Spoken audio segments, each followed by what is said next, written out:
नमस्कार विद्यार्थी मित्रांनो, बृहन्मुंबई महानगरपालिका शिक्षण विभाग व्हर्च्युअल ट्रेनिंग सेंटर, मी विश्वास ठोंबरे व्हर्च्युअल शिक्षक आपले स्वागत करतो। विद्यार्थी मित्रांनो, आज आपण सर्वजण शाळेत नसलो तरी घरात राहून ऑनलाईन लर्निंगच्या माध्यमातून शिक्षण घेत आहोत। या माध्यमाचा आणि अध्यापन अध्ययनाच्या प्रक्रियेचा आपल्याला नक्कीच फायदा होईल अशी आशा आहे। त्याचबरोबर आपल्या शिक्षण प्रक्रियेत खंड पडणार नाही, म्हणूनच बृहन्मुंबई महानगरपालिका शिक्षण विभागाने हा उपक्रम सुरू केला आहे।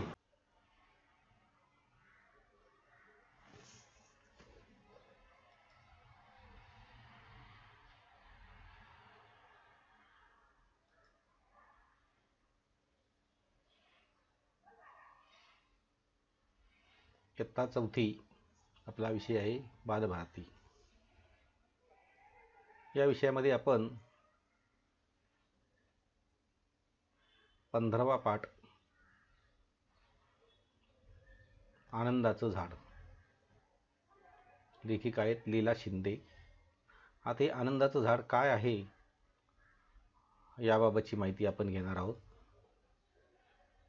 आता तुमच्या समोर हे चित्र दिसतंय। आता हे जे चित्र आहे, हे चित्र यामध्ये शेवगा आहे। या शेवग्याला शेंगा आलेल्या आहेत आणि शेवग्याचा त्याला पानं सुद्धा आहेत, पाला म्हणजे शेवग्याचा पाला। अशा प्रकारचं हे एक चित्र समोर आहे। दुसऱ्या चित्रामध्ये सुद्धा शेवग्याला शेंगा आलेल्या आहेत, त्याला फुलं दिसत आहेत, पांढऱ्या रंगाची फुलं आणि हिरवीगार पानं सुद्धा आहेत।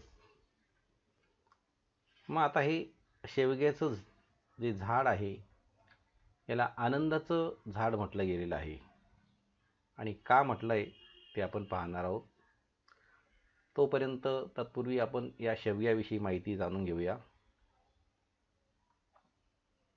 शेवगा याचं शास्त्रीय नाव आहे मोरिंगा ऑलिफेरा आणि त्याला इंग्रजीमध्ये ड्रमस्टिक म्हणतात।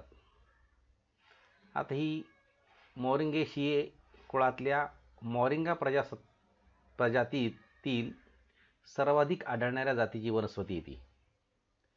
उष्णकटिबंधीय आणि समशीतोष्ण कटिबंधीय प्रदेशात आढळणारा हा वृक्ष 10 मीटर उंचीपर्यंत वाढतो।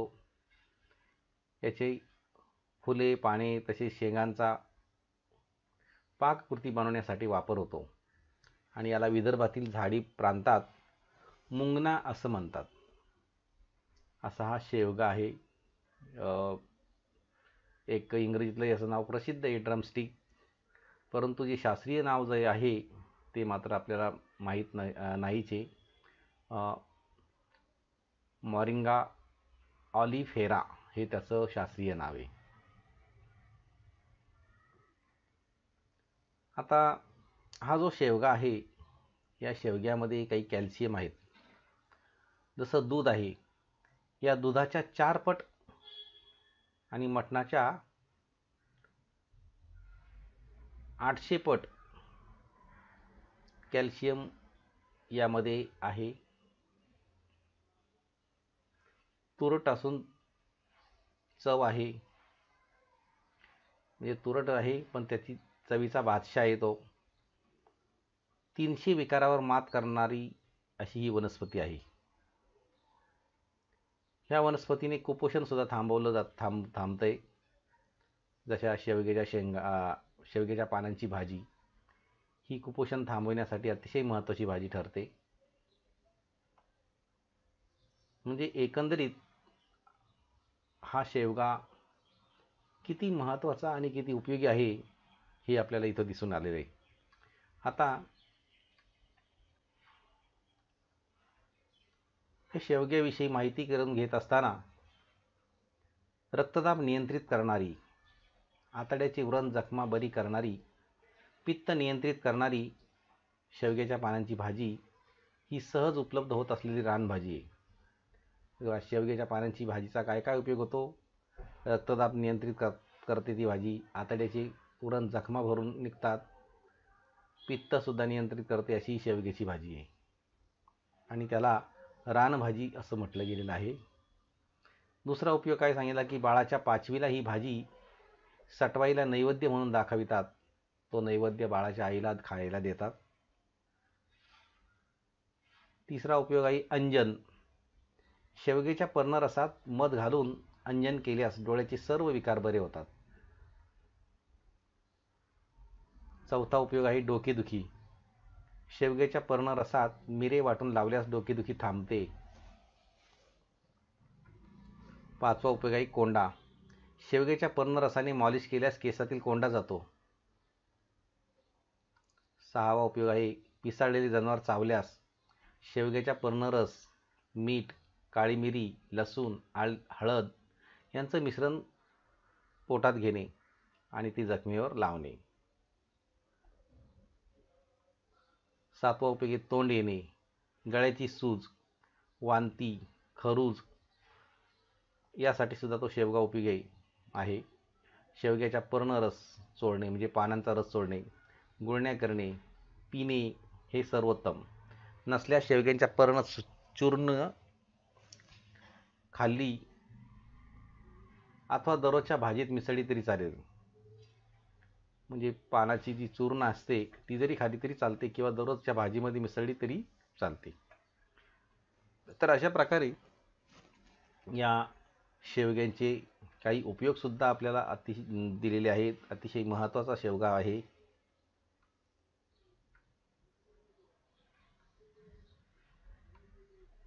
जेवल्यावर धाप लागणे.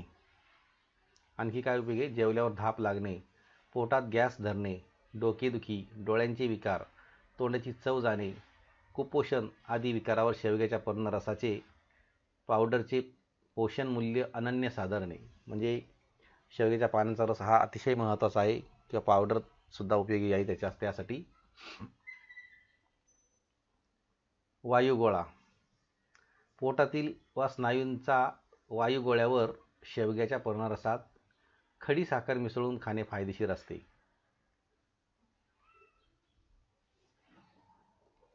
आणखी पुढचा उपयोग आहे पोटातील जखमा, व्रण, शारीरिक थकवा, हाडांची कमजोरी, कृमी आदी विकारावर शेवग्याच्या पर्ण भाजीला तोड नाही. म्हणजे बघा की आपल्या पोटातल्या जखमांसाठी हा शेवग्याच्या भाजी अतिशय उपयोगी आहे. आपल्याला थकवा येत असेल त्यासाठी सुद्धा ती भाजी उपयोगीची आहे. हाडं कमजोर झाली असतील तर त्यासाठी सुद्धा ती भाजी उपयोगाची आहे. आणि जंत झाली असेल, कृमी झाली असेल तरी सुद्धा या शेवग्याची भाजी ही उपयोगी असते. तर असा हा गुणकारी शेवगा आहे. आयुर्वेदामध्ये 300 रोगावर शेवग्याने उपचार केले जाऊ शकतात असं सांगण्यात आलेलं आहे. शेवग्यात कार्बोहायड्रेट आहेत, प्रोटीन आहेत, कॅल्शियम आहेत, पोटॅशियम आहेत, आयर्न, मॅग्नेशियम आहेत, व्हिटॅमिन ए, सी आणि बी कॉम्प्लेक्स भरपूर प्रमाणात आढळून येते. म्हणजे शेवग्यामध्ये किती जीवनसत्व आहे हे आपण पाहतोय की carbohydrate, protein, calcium, potassium, iron, magnesium, vitamin A, C आणि बी कॉम्प्लेक्स मोठ्या प्रमाणात आहे. शेवग्याच्या पानांची भाजी करतात, लोणच्यात, सॅलडमध्ये, सूप करण्यासाठी सुद्धा त्याचा वापर करतात. असा हा गुणकारी शेवगा आहे.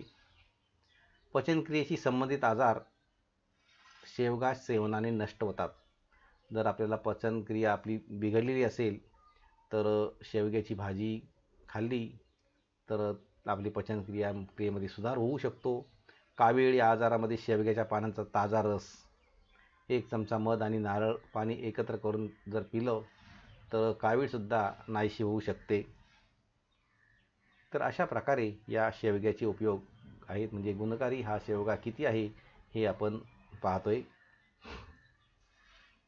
हा शेवगा उपयोगी कसा आहे हे पाहत असताना शेवग्याच्या कोवळ्या पानांच्या भाजीने आतड्यांना उत्तेजना मिळून पोट साफ होते.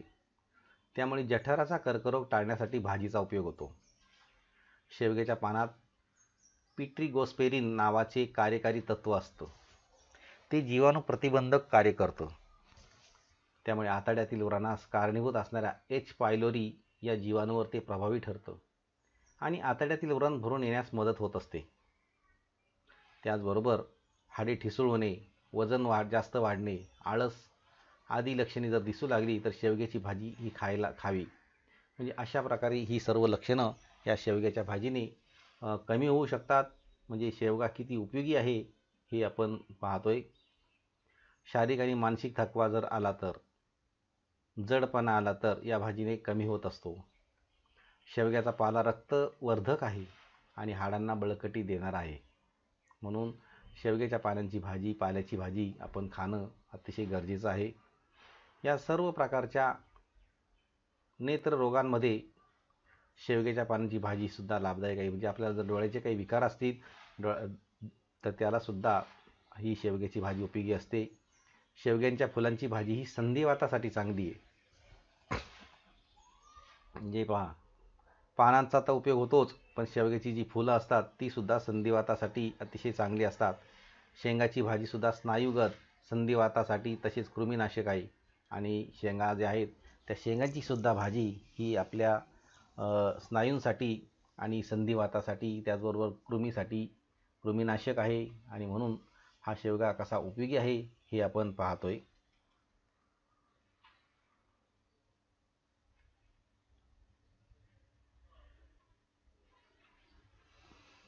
आता ही भाजी कशी करावी? इथे पानं दिलेली तुमच्यासमोर शेवग्याची पानं दिसत आहेत. ही भाजी कशी करायची आहे? तर शेवग्याचा पाला स्वच्छ धुवून निथळून घ्यायचा आहे. नंतर पानं चिरून घ्यायची आहे. मूग डाळ 1 तास आधी भिजत ठेवायची आहे. नंतर निथळून घ्यावी. जिरे, हिरव्या मिरच्या, लसूण वाटून घ्यायचा आहे. फोडणी करून वरील सर्व पदार्थ घालून खमंग परतल्यावर त्यात डाळ घालावी आणि परतावी. परतल्यानंतर त्यामध्ये भाजी घालायची आहे. मीठ घालून झाकण ठेवून मोकळी शिजू द्यायची आहे. शेवग्याचा पाला काहीसा तुरट आणि कडवट चवीचा असतो. आता हा जो पाला आहे हा थोडासा कडवट पण लागेल आणि तुरट पण लागेल, परंतु उपयोगी किती आहे हे आपण जाणून घ्यायचं आहे. कारण त्याचा उपयोग हा फार महत्त्वाचा उपयोग आहे. मात्र भाजी केल्यानंतर तो खूप चविष्ट लागतो. शेवग्याच्या पानांची सुकी भाजी, पातळ भाजी, वड्या, भजी, टिकिया, सूप, झुणका, थालीपीठ, शेवगा पुलाव, शेवगा फुलांची भाजी, फुलांची भरीत, शेंगेची रसभाजी, पानांची कढी अशा वेगवेगळ्या प्रकारच्या भाज्या या केल्या जातात. म्हणजे हा जो शेवगा आहे हा शेवगा गुणकारी आहे. आपल्या रोजच्या जेवणामध्ये सुद्धा तो उपयोगी आहे. म्हणजे किती उपयोग दिलेले किती भाज्या बनतात या शेवग्याच्या आपण पाहतोय की त्याचं आपल्याला जवळजवळ म्हणजे सुकी पानांची भाजी बनते, पातळ भाजी बनते, शेवग्याच्या पानाच्या वड्या करता येतात, भजी करता येतात, टिकिया करता येतात, सूपसुद्धा बनवलं जातं. नंतर झुणकासुद्धा केला जातो, थालीपीठ, शेवगा पुलाव, शेवगा फुलांची भाजी, फुलांची भरीत, शेंगेची रसभाजी आणि पानांची कढी अशा अनेक प्रकारच्या भाज्या या शेवग्याच्या पानांपासून केल्या जातात. आणि म्हणून शेवग्याचा पाला ही पानं अतिशय उपयोगी आहेत. आणि जरी ती तुरट आणि कडवट असली परंतु आपल्या शरीरासाठी, आरोग्यासाठी नक्कीच तो शेवगा चांगला आहे. आता इथे तुमच्यासमोर ही शेवग्याची काही फुलं दिसत आहेत. पांढऱ्या रंगाची फुलंसुद्धा दाखवलेली आहेत. आता आणखीन काय उपयोग होतो? वाळलेल्या शेवग्याच्या बियांचं चूर्ण पाणी निर्जंतुक करण्यासाठी वापरलेलं जातं. आता शेवग्याच्या शेंगा वाळून जातात, परंतु त्या जर वाळल्या तर त्याच्या बिया ज्या आहेत त्याची पावडर जर केली, म्हणजे चूर्ण पावडर जर केली तर त्याचा उपयोग पाणी निर्जंतुक करण्यासाठी वापरतात. तसेच शेवग्याच्या बियांपासून निघणारं तेल म्हणजे बेनाईल, इलेक्ट्रॉनिक वस्तू तसेच घड्याळामध्ये वंगण म्हणून वापरतात. म्हणजे शेवग्याची शेंगा ज्या बिया आहेत त्यातसुद्धा किती उपयोगी आहेत हे आपल्याला दिसतं. या तेलाचा उपयोग अत्तरामध्ये केला जातो. शेवग्याच्या पानामध्ये ब जीवनसत्व असतं. हे तत्व विपुल प्रमाणामध्ये आढळतं आणि त्यामुळे तोंड येणे या आजारात शेवग्याच्या पानांचे आहारातून सेवन हे लाभदायक आहे. म्हणजे तोंड येणे हा जर नेहमी सारखं होत असेल तर शेवग्याची भाजी खा, शेवग्याची शेंगा खा. ते अतिशय फायद्याचं आहे आणि त्यामुळे तोंड येणे हा आजार तुमचा निघून जाऊ शकतो, दूर होऊ शकतो. तुमचं पचनसुद्धा सुधारू शकतं, असा हा शेवगा आहे. शेवग्याची मुळं ही जंतनाशक असतात. शेवग्याची पानं आरोग्यवर्धक आहेत. तर असा हा गुणकारी शेवगा आहे. मग आता त्याला आनंदाचं झाड म्हणतात. आनंदाचं झाड का म्हणायचं आहे या शेवग्याला? तर त्या पाठाचं आता आपण वाचन करणार आहोत. आता तुम्हाला ही माहिती सांगितली शेवग्याची, की शेवग्याचा इतिहास जो आहे तो थोडक्यात सांगण्यात आलेला आहे. शेवगा हा कसा आहे, शेवग्याचा उपयोग काय होतो, शेवग्याच्या पानांचा उपयोग काय होतो, शेवग्याच्या शेंगांचा उपयोग काय होतो, फुलांचा उपयोग काय होतो, हे आता पण सांगितलं. आणि शेवगा किती गुणकारी हेही सांगितलं. परंतु ते आनंदाचं झाड आहे. या पाठाचं आपण आता वाचन करूया. आमच्या शेवग्याला सुंदर हिरवट पोपटी नाजूक पालवी फुटली होती. झाड जोमानं उंच उंच वाढत होतं. नाजूक पानांची हिरवी नक्षीदार जाळी पसरली होती. काही फांद्यांना मोहर फुलला होता. पांढऱ्या रंगाच्या फुलांचे घोसच्या घोस झाडावर लोंबत होते. हिरव्यागार झाडाला पांढऱ्या शुभ्र फुलांचा फुलोरा उठून दिसत होता. आमचा शेवगा खूप छान बहरला होता. येणाऱ्या जाणाऱ्यांची नजर त्यावर पडल्याशिवाय राहत नव्हती. एके दिवशी आमच्या घरी शेजारच्या काकू आल्या आणि म्हणाल्या, दारात कधीही शेवगा लावू नये, घरात भांडणं होतात, हे झाड तुम्ही तोडून टाका. म्हणजे बघा की एवढा चांगला शेवगा आहे, ते शेवग्याला सुंदर फुलं आलेली आहेत, पालवी फुटलेली आहेत, मोठं झाड उंच झालेलं आहेत, पांढऱ्या रंगाची फुलं आलेली आहेत, फुलांचे घोसच्या घोस आलेले आहेत. आणि शेजारच्या काकूने हे झाड तुम्ही तोडून टाका. मग यावर काय प्रतिक्रिया द्यायची? अतिशय महत्त्वाचा भाग ह्या की का महत्त्वाचा आहे, म्हणजे शेजारच्या काकूने सांगितल्याबरोबर की दारात कधी शेवगा लावू नये, भांडणं होतात, पण का, कारण काय? खरंच त्या शेवग्याने भांडणं होतात का, हे आपण जाणूनच घ्यायला पाहिजे.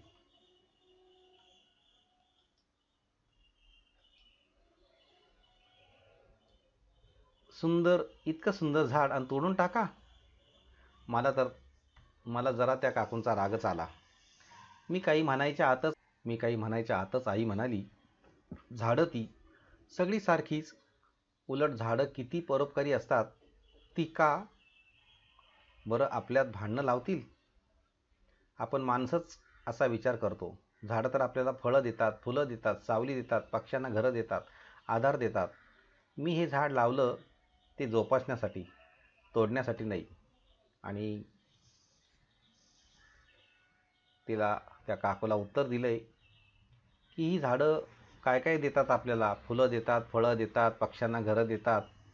आणि ही झाडं काय तोडण्यासाठी लावली नाही, जोपासण्यासाठी लावली. त्यावर पक्षी येऊन बसतात, किती सुंदर दिसतं ते. तर अशा प्रकारे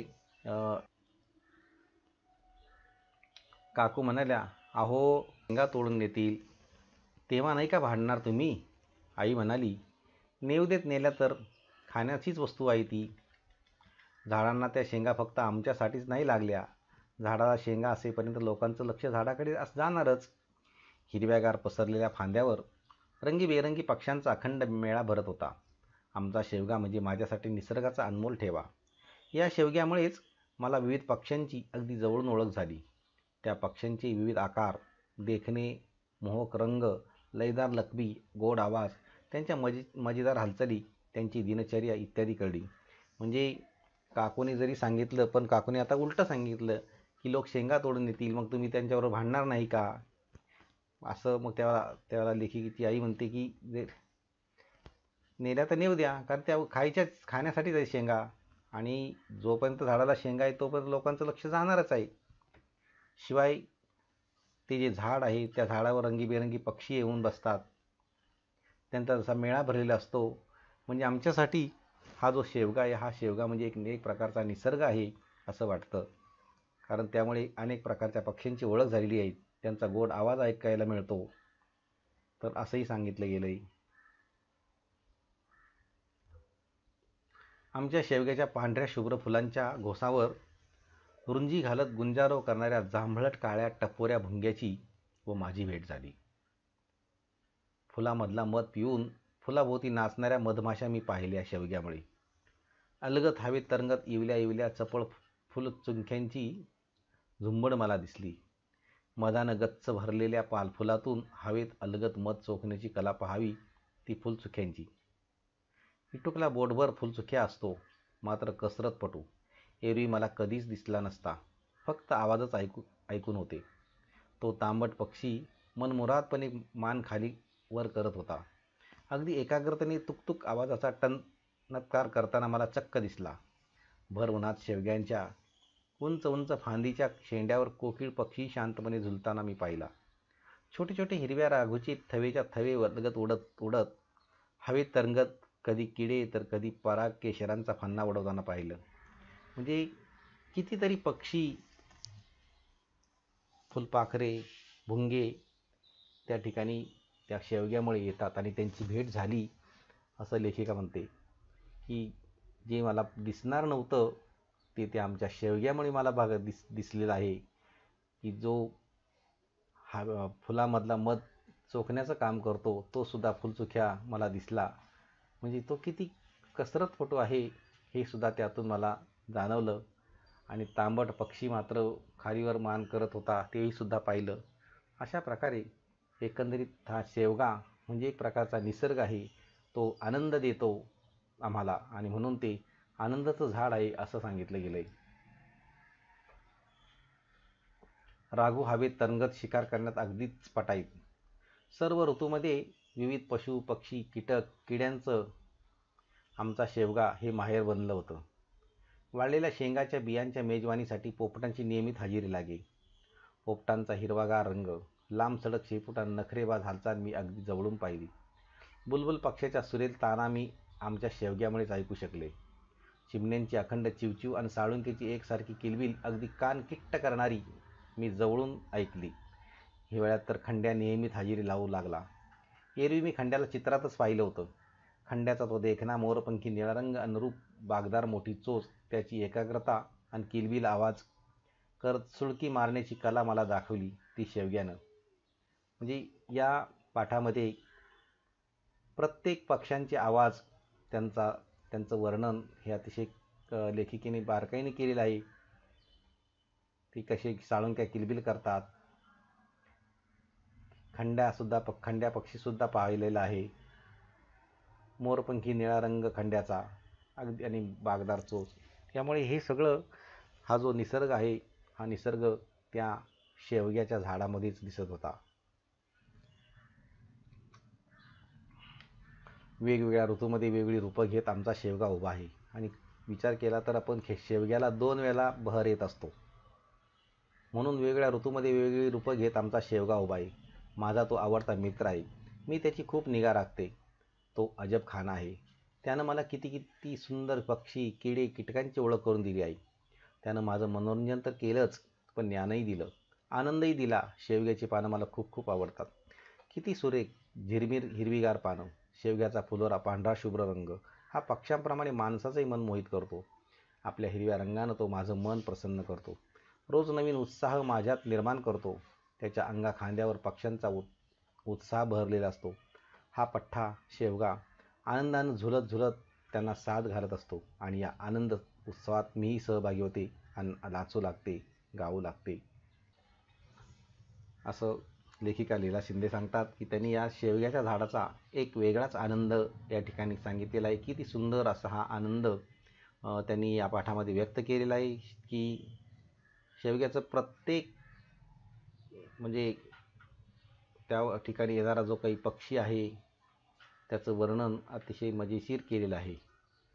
आणि एक प्रकारचा उत्सवच असतो तो. त्या उत्सवामध्ये ते नाचू लागतात आणि गाऊ लागतात.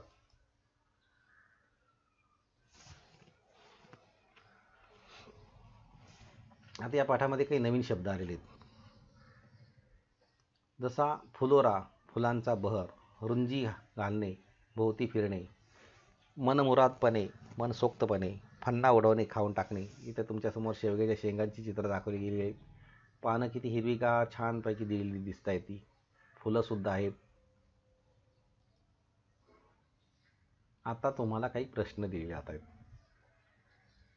प्रश्न असे आहेत: शेवग्याला इंग्रजीत काय म्हणतात? शेवग्याला शास्त्रीय भाषेत काय म्हणतात? शेवगा कोणत्या प्रदेशात आढळतो? शेवग्यामध्ये किती पट कॅल्शियम असते?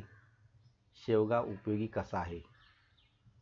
या संदर्भात बरीचशी माहिती तुम्हाला देण्यात आलेली आहे की शेवग्याला इंग्रजीत काय म्हणतात, शास्त्रीय भाषेत काय म्हणतात, तो कोणत्या प्रदेशात असतो, जास्त आढळतो, आणि किती पट कॅल्शियम असतं, आणि शेवगा उपयोगी कसा आहे, या सर्व माहिती आपल्याला देण्यात आलेली आहे. पुन्हा तो व्हिडिओ जरा तुम्ही बारकाईने पाहू शकता आणि त्या प्रश्नांची उत्तरं तुम्ही लिहायची आहे. आता एक शेवटचा प्रश्न आहे: दारात कधीही शेवगा लावू नये असं का म्हणतात? खरं म्हणजे शेवग्याला जरी काही अशुभ मानलं गेलेल्या लोकांनी, वास्तविक पाहता मगाशी त्या काकोनी उलटं सांगितलं गेलं की शेवग्याच्या शेंगा तोडल्यामुळे तुम्ही त्यांच्या लोकांबरोबर भांडणार, हेही तितकंच खरं आहे. परंतु शेवग्याचं झाड जे आहे ते ठिसूळ असतं. लहान मुलं असतील समजा, तर त्या शेवग्याच्या झाडावर चढली तर ती फांदी तुटेल, मूल पडेल, अशी एक भीतीसुद्धा असते. आणि दारात जर झाड असेल तर कोणी त्या झाडावर चढू शकतं, व इव्हन त्या शेंगा तोडण्यासाठी सुद्धा. म्हणजे एकंदरीत या झाडाला जरी म्हटलं की दारामध्ये शेवग्याचं झाड लावू नये, पण त्याची जी कारणं आहेत, ही कारणं वेगवेगळ्या प्रकारची आहेत. असं त्याला अशुभ अशा प्रकारचं कोणतंही कारण नाही, फक्त ते झाड ठिसूळ आहे आणि त्यामुळे काही धोकाही होऊ शकतो, म्हणून ते झाड लावू नये असं म्हणतात. परंतु जरी दाराच्या समोर लावला आणि बाजूला लावायला काही हरकत नाही, कारण शेवगा हा अतिशय उपयोगी आहे, हे आपण पाहिलेलं आहे. या घटकाची बरीचशी माहिती देण्याचा प्रयत्न करण्यात आलेला आहे. आपणही या घटकाचे व पाठाचे वाचन करायचे आहे आणि पाठ्यपुस्तकात दिलेले जे प्रश्न आहेत त्या प्रश्नांची उत्तरं सोडवायची आहेत. त्याचबरोबर आपल्याला मी काही प्रश्नसुद्धा दिलेले आहेत, ते प्रश्नसुद्धा आपण सोडवायचे आहेत. आणि याबरोबरच या पाठाच्या आपल्या प्रतिक्रिया आपण बृहन्मुंबई महानगरपालिकेच्या यूट्यूब चॅनलवर जरूर कळवायच्या आहेत. धन्यवाद.